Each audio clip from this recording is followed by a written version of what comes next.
All right, y'all. What's going on? This is Cam's Astrology. Um, this is a moon and Taurus in the fifth house. Um, so I wanted to say off top that this is this kind of person is a matchmaker type of person, or somebody who's a victim of being like somebody matched, put them with somebody who, like, that person might be attracted to somebody else because Moon is now in this placement. Moon is the Lord of the seventh house, which is courtships. Fifth house is like dating, like the people you're attracted to, those love affairs, things like that. That's why I said if you have this kind of placement, you be good for matchmaking, or like you always like somehow are connected, or like you like people wind up hooking you up or you hooking people up because there's a mental attraction, right? Like there's a, if it's not you that's being that's in the matchmaking, this person that matches you with somebody else think like, oh, y'all think the same. You ever heard that y'all be a good match for each other or something like that. So peace of mind comes when these people are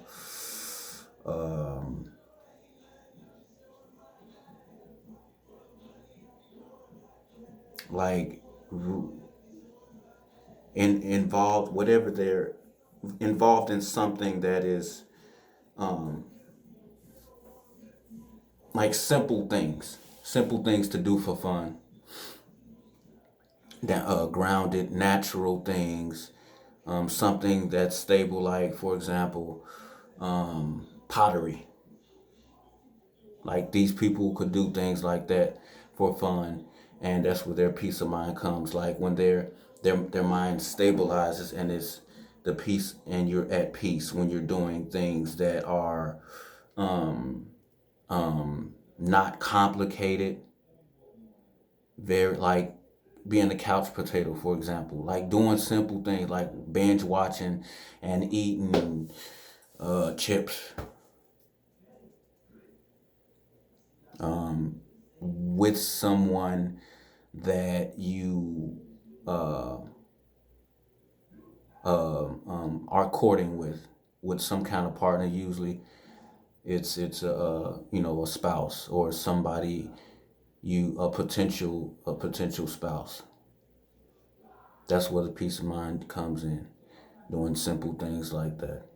um so everything in the seventh house comes in the fifth house.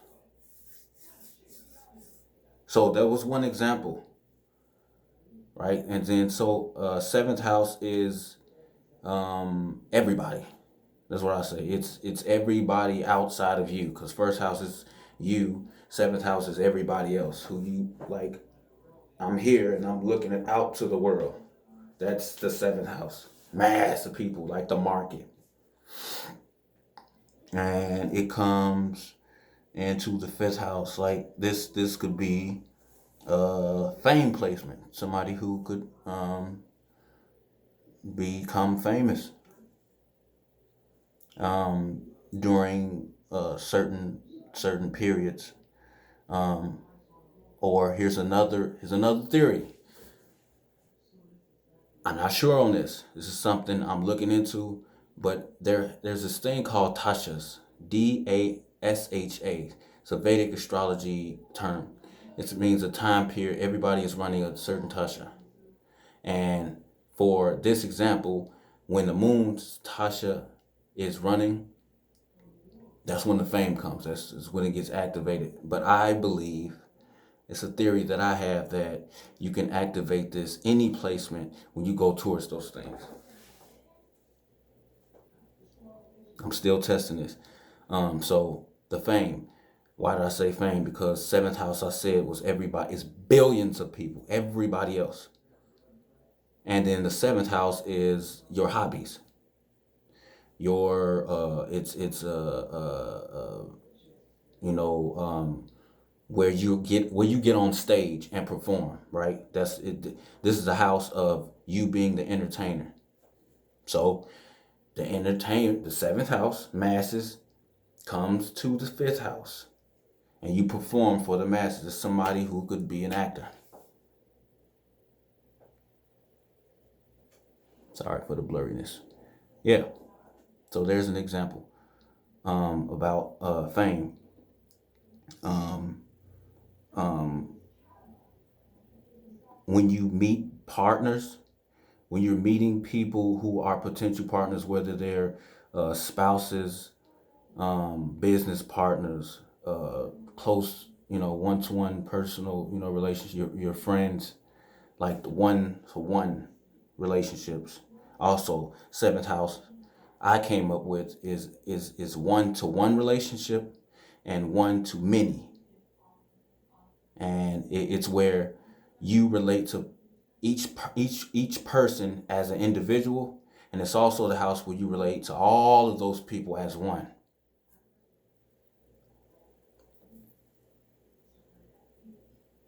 And it's the house where courting happens, where you relate, like I said, relating, and then so that comes through um, like parties and things like that. You can meet potential partners through parties. That's the fifth house. Anything that's fun through, like when you do something that is fun to you, somehow you attract potential business partners, potential spouses.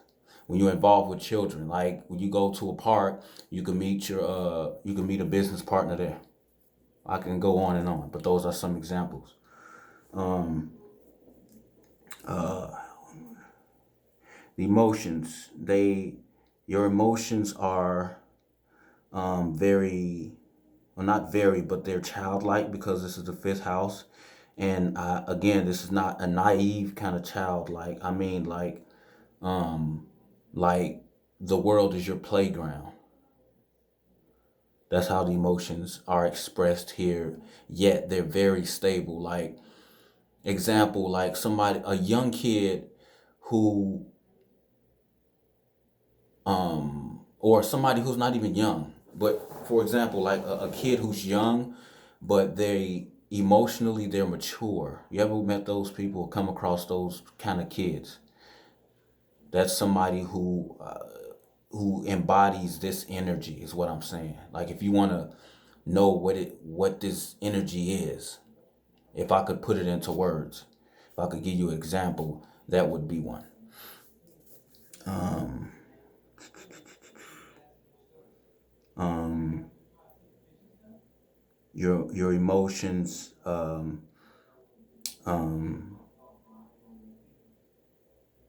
they come out on stage. That is especially excellent placement for an actor, man, or a singer or a dancer, anybody who emotions come out when they are on stage. These people are the most comfortable when they are on stage, and their emotions are stabilized, and they're um, very natural, down to earth, and this is very attractive to the audience because I mean the moon is in the sign of Venus.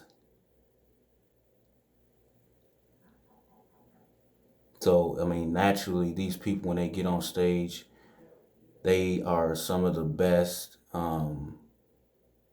people in displaying their emotions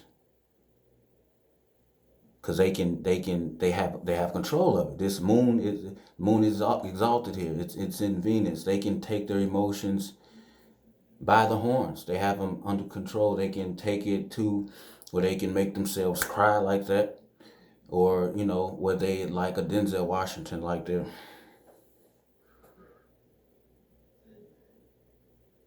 You know what I'm saying? Like straight faced it like that. And they can do that and then start tearing up. Remember John Q? He can, you know what I'm saying? I don't know if he has this. I'm sure he doesn't actually. But that's what I'm saying. Like these people, they put their emotions on display in such a stable, beautiful, controlling, appealing way.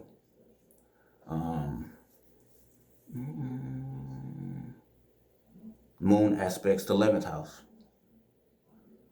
So remember what I said. Because of what's going on in the 5th house, because of what's happening with the moon in the 5th house, you're gonna see it in the 11th house. So these people, they attract that's the 11th house, like-minded people. When they are on stage, people are watching them. 11th house is your fans, the people, the fans. You know what fans are, right? So they're watching you, and that has an effect on your fans. How many fans you can accumulate, or you know, fans that might not like the performance, might not like the movie, might not like the song. So that gets affected. 11th house is the money that's coming in. It's liquid money coming in. To the extent to which you can perform that movie on stage, that affects your income. That affects how much money you can come in, how much money comes in, how many friends comes in. What kind, it just affects, what kind of friends come in, and the amount of friends coming in or going out. Like how many friends you make, how many friends you lose. Because of what you're doing on stage, because of what you're doing in the 5th house. Sorry. Because of what you're doing in the 5th house. Just another, just an example. And so a thing you can take away from this is, first of all, there's nothing wrong with, the world we live in is such, is frowned on to be a couch potato, right? It's frowned on to be, simple. No, no, no, no, no. That's just society. That's what society says. Some people have, sorry. Some people have to be this way in order for their mind to be at peace. There's nothing wrong with that. Especially if you have displacement, or maybe if you had like moon, like the last video I did, that's another, like somebody who loves when they're at home, like to just chill, relax and chill at home. Not do much. They don't have to be extravagant. Just be simple. The things you do for fun, simple things. This person has to do those things in order to be, to get the best out of this placement. Do things that are fun to you, no matter how dumbed down other people might think it is. You know it's fun. Just do it because it's fun to you. Peace.